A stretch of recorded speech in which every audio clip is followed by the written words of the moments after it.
Sa pangalan ng Ama, ng Anak, ng Espiritu Santo. Amen. Ama naming Diyos na nasa langit, Ikaw ang Diyos na nagbigay sa amin ng buhay, ang may hawak at may kontrol nito. Sa oras na ito, narito na naman po kami na nagkakaisa sa loob ng tahanang ito upang muli Ikaw ay aming papurihan, pasalamatan, dakilain at sambahin sa Espiritu at katotohanan. At higit sa lahat, O Diyos, Ikaw ay amin nang katagpuin sa dakong ito sa oras na ito. O Diyos, dalangin ko po na iyon at mo ang iyong mapaghimalang kamay at abutin ang lahat ng naparito. Patuloy na ibuhos mo sa amin ang masaganang biyaya at pagpapala na nagmumula sa iyong kaharian ayon sa pangailangan at kahilingan ng bawat isa. Pagpalain mo ang aming pakikinig, pagpalain mo rin ang iyong mga salitang aming mapagsalusaluhan. Loobin mo, Diyos, na tumimo ito sa puso ng bawat isa, na patuloy na magdulot ito sa amin ng kagalakan at kapayapaan, kagalingan sa lahat ng mga may karamdaman. Patuloy na magbigay ito sa amin ng kapangyarihan upang patuloy naming maganap ang iyong kalooban habang kami nabubuhay sa daigdig na ito hanggang sa kaming lahat ay makapasok sa iyong kaharian pagdating ng takdang panahon.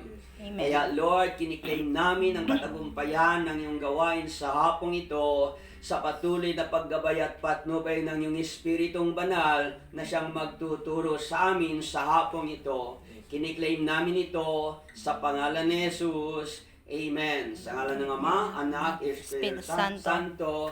Amen. Amen.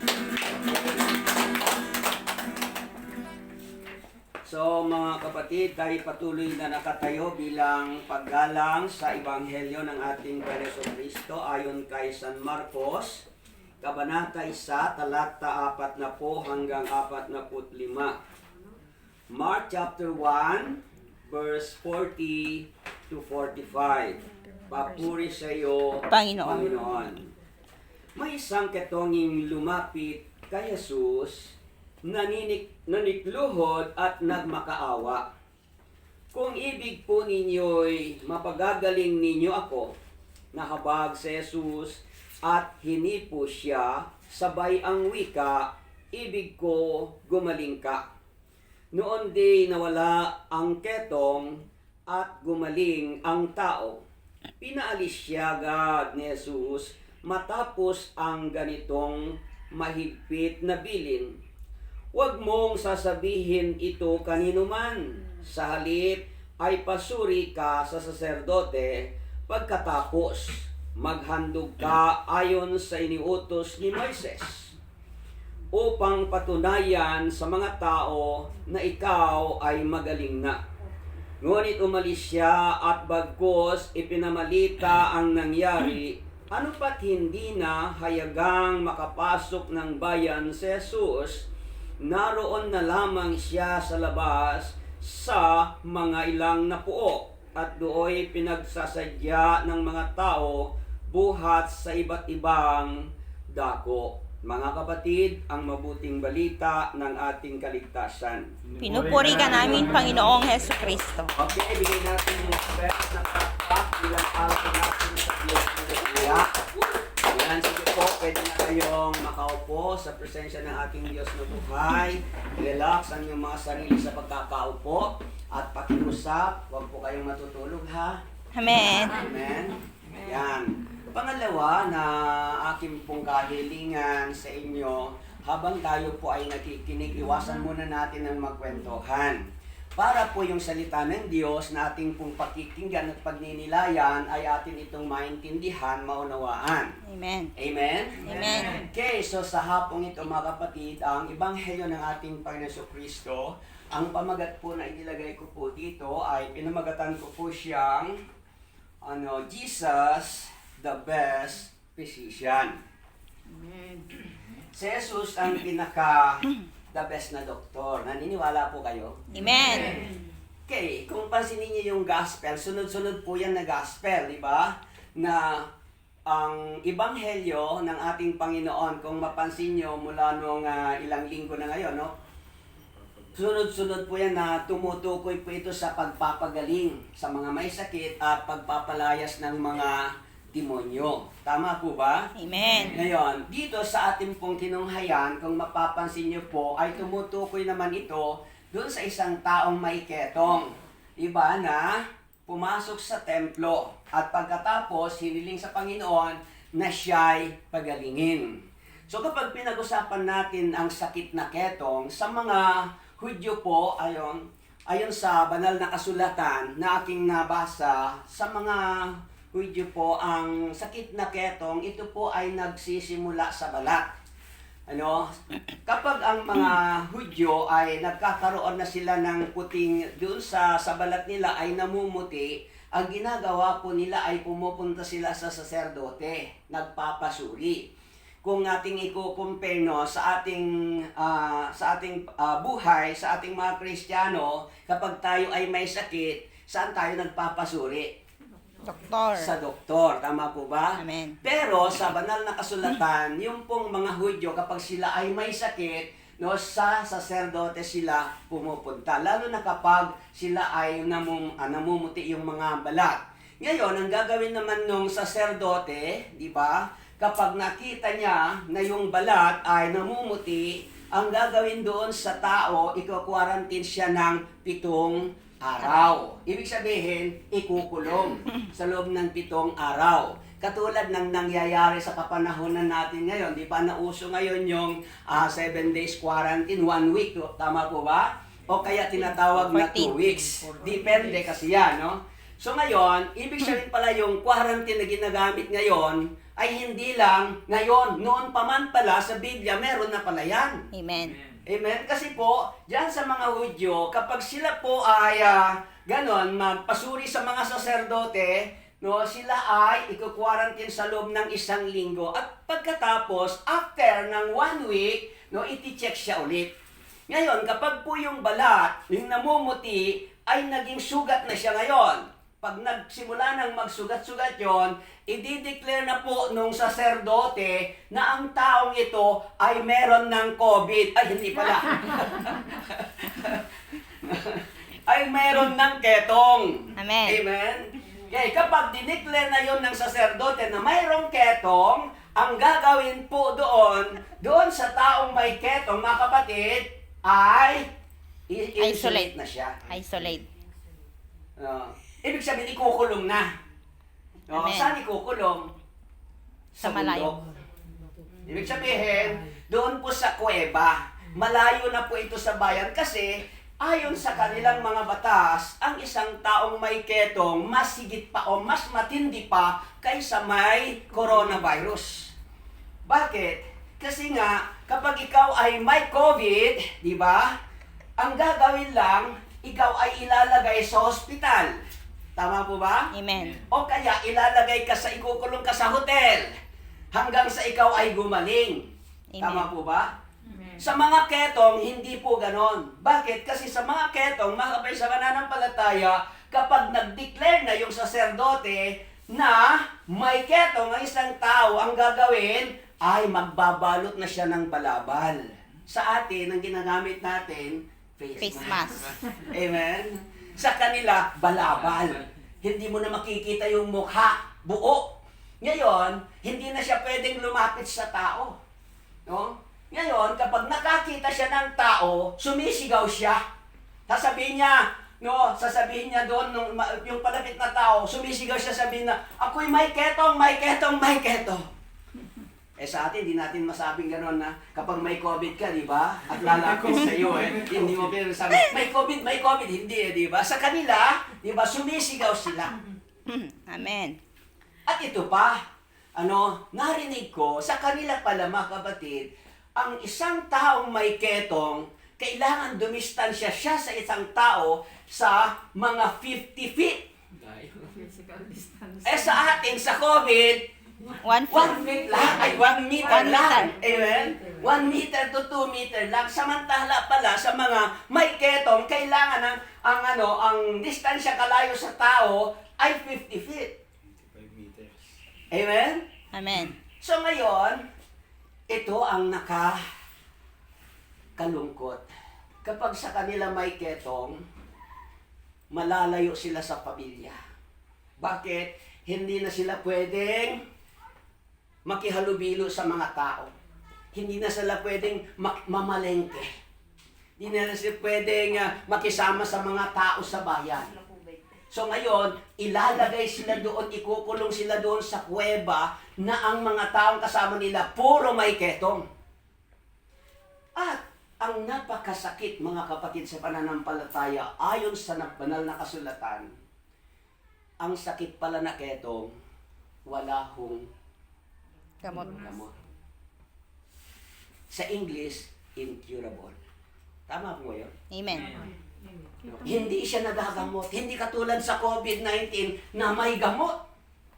Kahit wala pang baksin, maraming nakaka-recover. Amen. Tama po ba? Amen. Samantala, ang ketong ay wala pong nakaka-recover.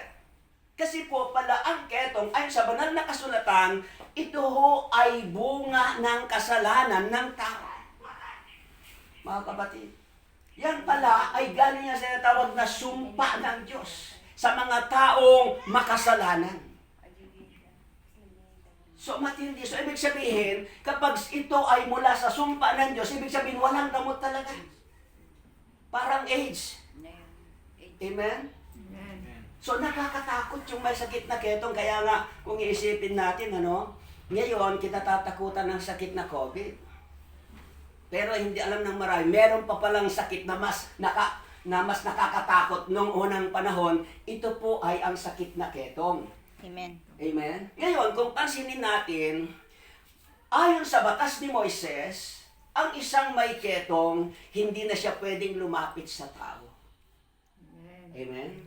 At hindi rin siya pwedeng Appear. appear. Kasi nga, ang sakit pala na ketong, mga kapatid, ay mas mabilis makahawa kaysa sa COVID. Amen? Amen. Kaya ho yung mga bawal pagdating sa sakit na ketong. Kaya nga kung ating pagninilayang mabuti, yung pong dito sa gospel, mga kapatid, itong taong ito na lumapit kay Jesus. Kita nyo ipinakita dyan yung pong kapangyarihan ng ating Panginoong Jesus. Kaya nga nasabing Jesus is the best physician. Bakit nga? Kasi lahat ng uri ng sakit, yung mga nakaraang gospel, sabi doon, lahat ng uri ng mga sakit na dinala sa kanya ay kanyang pinagaling. Amen. Amen? Amen. At nagpalayas ng mga demonyo. O pagdating dito, yung tao namang na may ketong. Ngayon kung ating unawaing mabuti, ayon sa batas ni Moises, bawal ang lumapit sa tao. Bawal hawakan ang may ketong. Pero dito pinakita, yung tao, may ketong, naglakas loob. Lumapit sa Panginoon. Amen. Amen? Amen. Tapos ang Panginoon naman, bawal hawakan, pero hinawakan. Amen? Amen. So ngayon, ang tanong doon bakit ito ay sinuway yung mga batas ni Moises? Ano ba yung batas ni Moises? Ang may sakit na ketong, bawal lumapit sa tao. Amen. Amen. Oh. Pero alam niyo ho kasi ang isang taong wala ng pag-asa. Ang isang tao nga, anong tawag doon, yung bang, kumbaga, desperado, di ba? Kapag pala ang tao ay desperado, wala na siyang pakialam sa mundo. Amen? Amen. Basta sa kanya, yung kanyang iniisip ay magawa niya. Bakit? Kasi mamaya makikita natin kung bakit ang sakit na ketong ay napagaling ng ating Panginoong Hesukristo. Ngayon ang tanong, naniniwala ba tayo na hanggang ngayon ang Panginoong Hesus na wala na dito sa daigdig dahil nandun na sa langit ay kaya pa rin niyang magpagaling sa mga may sakit na ketong? Amen. Ang tanong, may sakit ba kayong ketong? Wala po. Alam niyo ho, walang sakit na ketong sa atin. Pero alam niyo po ba na maraming uri ng sakit na katulad sa ketong? Bakit? Pansinin niyo ang tao na may ketong, iniiwasan. Tama? Amen. Ayaw lapitan. Kinatatakutan. Wala nga tayong sakit na ketong, pero ang pag-uugali natin, iniiwasan tayo. Parang sakit na ketong yun. O hindi ba? Amen. O wala ka ng sakit na ketong, ang kinis nga ng balat mo. Ang problema, yung pag-uugali natin minsan, di ba kinatatakutan ng mga tao? Kaya mapansin mo, wala kang kaibigan. Bakit? Kasi nga doon pa lang sa pag-uugali natin, parang ketong na tayo iniiwasan. Amen. Tanungin mo yung kasabit mo, kapatid. Kapatid. Agad-agad. Okay, so pansinin niyo mga kapatid, no, ay maraming uri ng sakit sa kapanahonan natin na katulad sa keto. Katulad sa COVID-19, di ba? Na ito ay lumaganap na sa buong mundo. Kinatatakutan ng mga tao. Bakit? Kasi kapag may COVID ka, di ba? Iniiwasan ka. Amen. Di ba? Kapag namatay ka, walang makikiburol sa'yo. Babalutin ka na lang tapos ililiming ka agad. Amen. Tama? Amen. No? Parang, pansinin nyo, itong sakit na COVID ngayon, alam niyo po ba kung bakit yan nangyari sa buong mundo? Pinahintulot yan ng Diyos na mangyari. Alam niyo kung bakit? Dahil po ang tao ngayon, mga kapatid, ay nagpapatuloy na siya sa pagkakasala. Instead na lumapit sa Diyos, palayo na siya ng palayo sa Diyos. Amen. Ang mga tao ngayon natutulog na spiritually. Amen? Amen. Kaya pinahintulot kayo ng COVID katulad ng ketong. Bakit? Kasi nga, gustong ipakita ng Diyos na ang mga taong katulad ng may ketong na desperado siya, kahit bawal lumapit sa tao, ay naglakas loob siya dahil alam niya na ang kagalingan wala sa mga doktor, ang kagalingan nasa kay Jesucristo. Amen. Yun yung hinahanap ng Diyos sa atin, mga kapatid. Kaya niya ipinahintulot na dumating ang COVID dahil gusto ng Diyos na ang tao ay maranasan niya ang kapangyarihan ng ating Panginoon. Amen. Di ba ninyo napapansin ngayon? Dati sa Old Testament, basahin mo ang history ng Mahudyo. Kapag sila'y may sakit, sumasangguni sila sa mga lingkod ng Diyos. Sa mga saserdote. Amen? Amen. Eh ngayon, ang mga tao, kapag sila'y may COVID, sumasangguni sa gobyerno. Baliktad na, di ba? Amen. Bakit hindi sa mga taong nakakilala sa Diyos? Bakit hindi sa mga pari? Bakit hindi sa mga pastor na tumatawag sa Diyos para sila'y panalangin? Amen. Ipinapakita po niyan na ang tao po wala na siyang tiwala sa kapangyarihan ng Diyos. Mas tiwala na siya sa kapangyarihan ng gobyerno. Amen? Amen. Bakit? Oh, ay ngayon, pag sinabi, isarado ang lahat ng mga simbahan, walang misa. Di ba rin napapansin? Amen. Kaya pati mga pari takot na rin. Dapat huwag sila unang Hindi ba? Dapat Bakit? Kasi alam niyo po, ay ito po ay nagaganap sapagkat nasusulat po yan sa Biblia. Tandaan natin mga kapatid, na sa huling panahon, maraming manlalamig sa kanilang pananampalataya. Amen. Mababatbat ng kahirapan ang mundo. Bakit mababatbat ng kahirapan? Kasi lahat ng magaganap sa huling panahon, nakasulat na po yan sa Biblia. Kaya nga ngayon, kailangan ng tao ang katulad ng isang ketongin na desperado na mamatay na siya physically pero hindi pa rin siya nagdalawang isip na lumapit sa Panginoon. Amen. Amen? Ngayon, ito ang tanong. Ano yung ginawa? Yan. Ano ang ginawa ng ketongin ito? At pinagaling siya ng Panginoon sa kanyang keto. Unang ipinakita dito, mga kapatid. Number 1, he kneel down before the The Lord. Lord. Yun yung una niyang ginawa, nanikluhod sa harapan ng Panginoon. Yan po ang hinahanap ng Diyos sa mga tao ngayon.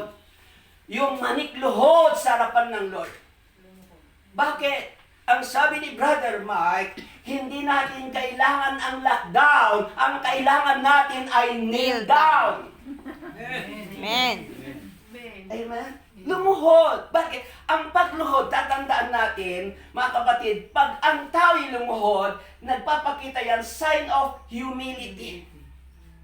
Tanda ito ng pagpapakumbaba sa harapan ng Diyos. Amen. Amen? Amen. Ano pa? Sign of repentance. Kapag nanikluhod ka sa harapan ng Diyos, ipinapakita mo na nagsisisi ka sa iyong mga kasalanan. Nakikinig pa ba kayo? Amen. And next, sabi dito, sign of acceptance. Ina-accept mo na wala kang magagawa kung wala ang Diyos. Amen. Kaya nga ang sabi ng John chapter 15, verse 5. Sabi ni Jesus Christ, ako ang puno ng ubas, kayo ang mga sanga, ang nananatili sa akin at ako sa kanya, ang siyang namumunga ng sagana, sapagkat wala kayong magagawa kung kayo'y hiwalay sa akin. Sa English, we can do nothing. Wala tayong magagawa kung wala si Jesus. Kita mo itong taong ito, di ba? Itong taong ito, na may sakit na ketong, dahil sa alam niya wala na siyang pag-asa. Physically, siguradong mamamatay na siya. Pero, dahil sa kanyang naririnig tungkol kay Jesus, yun ang maganda eh. Alam niyo ho, dahil sa pakikinig ka, may maganda itong bunga. Amen. Sa tao. Amen? Amen. Okay, next, anong ginawa niya? He asked the mercy of Jesus. Sa kanyang pagluhod, hiningi niya yung habag ng Panginoon. Amen. Pag ang taong humingi ng habag sa Diyos, kita niyo may pinapakita dyan, sign of knowing about Jesus, bring compassionate. Ibig sabihin, yung paghingi niya ng habag, bakit siya humingi ng habag? Kasi alam niya na ang Panginoong Jesus mahabagin. Amen? Amen. Ano pa? Sabi dito, sign of knowing about Jesus response o answer. Sabi dito, sign of knowing that Jesus will answer. Kaya siya humingi ng habag dahil alam niya, Sasagutin siya ng Diyos. ibibigay ng Panginoon ang kahilingan niya. Amen. Anong sabi niya? Kung ibig ninyo, mapapagaling niyo ako. Amen? Amen. Yung kanyang belief, yung kanyang sign, di ba? Alam niya yon sa sarili niya. Na kapag siya humingi ng habag, ibibigay ng Diyos sa kanya, mahabag ang Panginoon sa kanya. Kapag siya humingi, sabi doon, alam niyang ibibigay yon. Tutugunin siya, sign of response. Amen. Amen? Ipinakita kasi dyan sa gospel, mga kapatid. Bakit? Kung ating unawain mabuti, mga kapatid, sa pananampalataya, ang Panginoong Jesus, kita niyo, ipinakita niya dyan na ang kapangyarihan ng ating Panginoon o ang lahat ng karamdaman, problema sa mundong ito ay nasa ilalim ng kapangyarihan ni Jesus. Jesus. Amen. Amen? Amen. Yan ang dahilan kung bakit niya hinawakan. Gusto niyang ipakita, di ba, na bagat bawal hawakan ng may ketong kasi nakakahawa. Tama? Pero ipinakita niya dyan na ang lahat ng uri ng sakit ay nasa ilalim ng kanyang kapangyarihan. Amen. Amen? Bakit? Ayan ang layunin ng payo sa kanyang pagparito sa daigdig. Inalay ang kanyang buhay. Sa pag-aalay ng kanyang buhay, lahat ng makasalanan ng tao, karamdaman ng tao, isinama doon sa krus, sa kanyang pagkamatay. Kaya nga ang Panginoon, di ba, itinuring siyang sinumpa. Bakit? Unawain natin yung isa doon sa ang tawag doon? 7 last words. 7 last word. Ang sabi ng Panginoon, Ama, bakit mo ako pinabayaan? Amen? Amen. Bakit niya sinabi yung salitang, Ama, bakit mo ako pinabayaan? Alam niyo kung bakit? Kasi mula sa pagsilang ni Jesus bilang tao, sa kanyang paglaki at pagmimisyon, kahit minsan hindi siya pinabayaan ng Ama, kahit minsan hindi siya iniwan ng Diyos. Amen. Pero nung siya ho ay mapako sa krus, mamatay sa krus, naramdaman niya na wala po yung presence ng God dahil nasa kanya ang lahat ng kasalanan ng mundo. Amen. Alam niyo po ba, dahil sa kasalanan, ang tao po ay napapalayo sa Diyos. Kapag ikaw ay nagpapatuloy sa kasalanan, hindi mo mararamdaman yung presence ng Lord. Kaya nga minsan ang mga tao nagtatanong, Lord, bakit mo ako pinabayaan? Bakit wala naman akong ginawang masama? Di ba? Hindi mo mararanasan kapag ang tao po ay nagpapatuloy sa pagkakasala. Kaya nga, anong gawin ng tao? Dapat manikluhod ka sa harapan ng Lord. Tulad Amen. ng ginawa ng ketonging ito. Di ba? So ang sabi po doon, sa John chapter 16 verse 23, sabi ni Jesus, hindi na kayo kailangang magtanong sa akin sa araw na iyon. Tandaan ninyo, anumang hingin ninyo sa Ama sa aking pangalan, ay ibibigay niya sa inyo. Yung lalaking may ketong, bakit malakas ang loob niya? Humingi. Kasi alam niya, anumang hingin niya, answered prayer siya. Amen. Amen? Amen. And last, sabi dito, he asked Jesus to heal the leprosy. Hiningin na sa Diyos na, sabi niya, kung ibig niyo po, mapagagaling ninyo ako. Sabi ng Panginoon, hinawakan, Ibig kong gumaling ka. gumaling ka.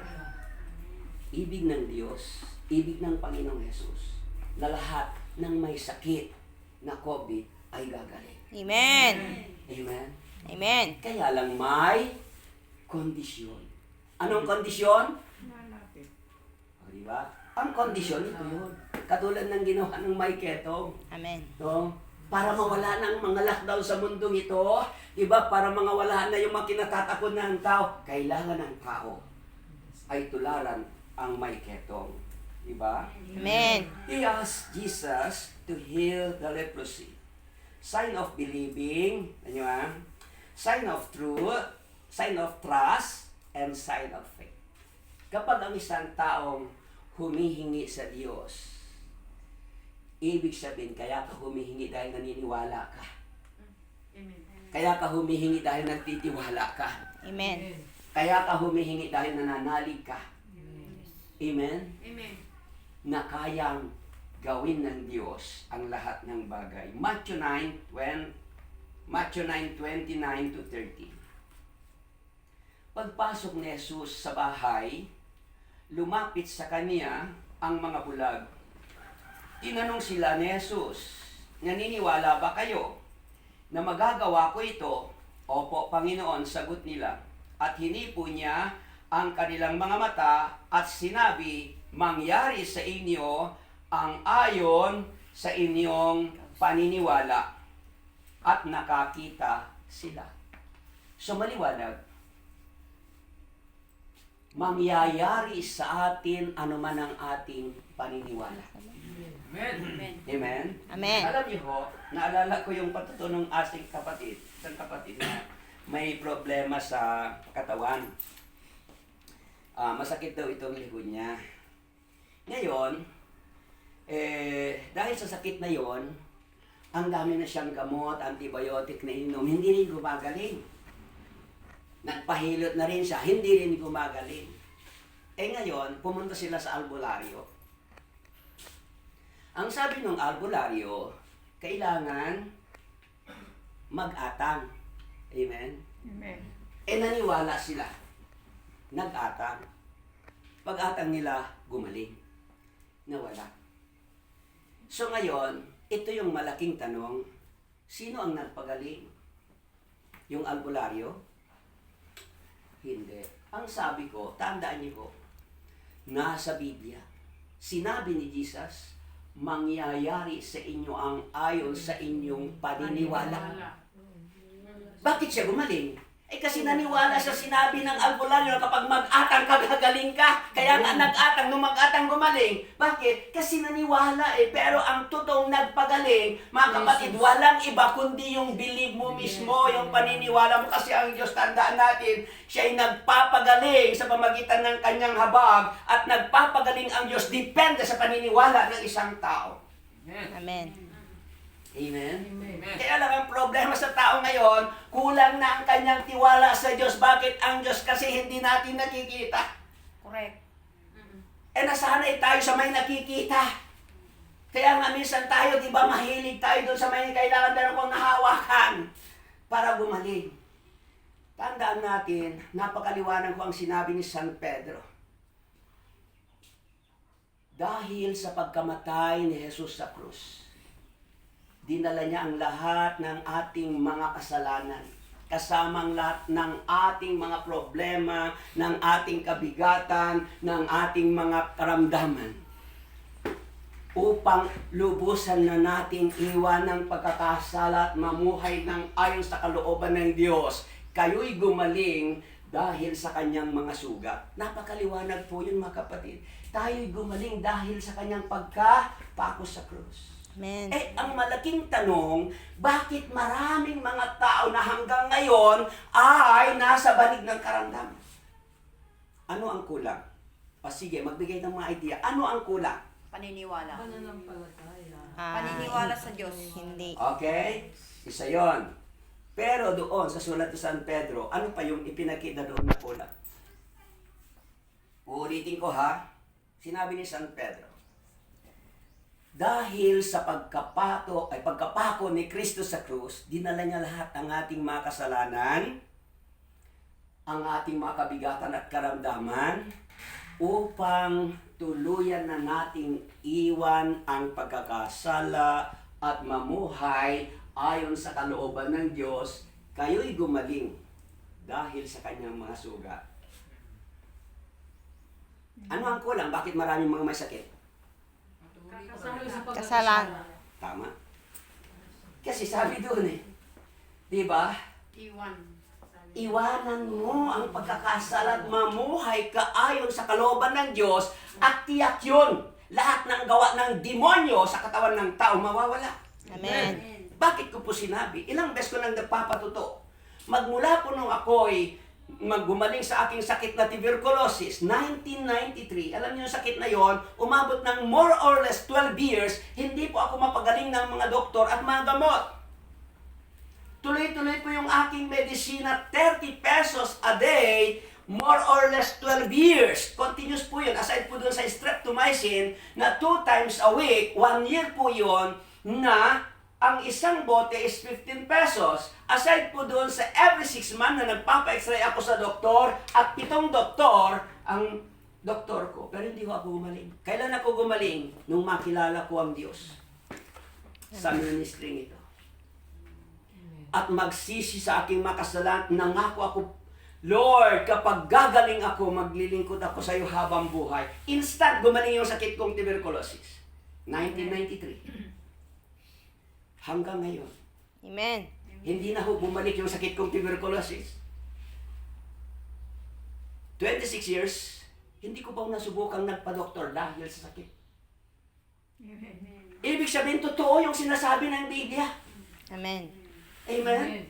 Bakit? Ang mga sakit po ay nasa ilalim ng kapangyarihan ng ating Panginoon Kristo. Kaya wala tayong pwedeng tawagan ngayon na pwedeng magpagaling ng mundong ito, kundi ang ating Panginoong Hesus Kristo. Amen.